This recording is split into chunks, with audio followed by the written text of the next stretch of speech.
心が現れるね。誰の？日本人の？そう。ああ、綺麗な桜。本当にね、日本人の心が現れるね。心が現れるって中国でなんて言うんかね。いや、そういう表現はまあ一応あるけど、もちろん。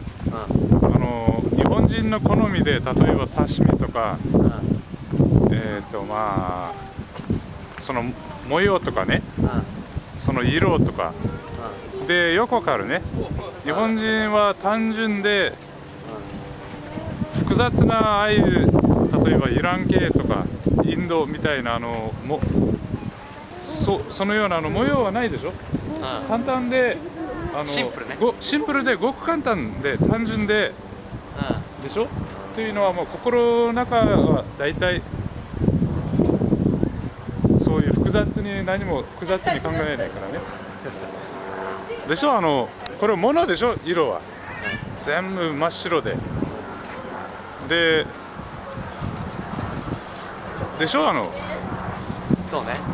そういう白だよね。そう丸めって感じでしょ。何でも色なんていうか、そういう形も日本はそれがすごいと思うね、僕は。だからそれが好きだな、僕は。やっぱりシンプルなのが。そう中国はあれだよね、シンプルじゃないよね。部屋の中にも家具とかあんまりないでしょ、日本人は基本的に。でもまあもちろん最近はいろんなビデオとかいろいろ買ってちょっと西洋化しつつあるけど、でも基本的にそんなことあんまりないでしょ。だからすごくこっちの方がいいと思うね。日本はやっぱり最高だな。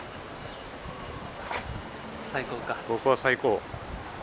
例えばドイツとかね、イギリスに留学しているキルギス人の友達いっぱいいるけどね、アメリカとか、やっぱり差別されるみたいね、彼らはね。生徒じゃないされない？僕は全然ないよ。全然そんなことない。あれだから、同じアジアだから。同じアジアで、だからこっちの方最高だ。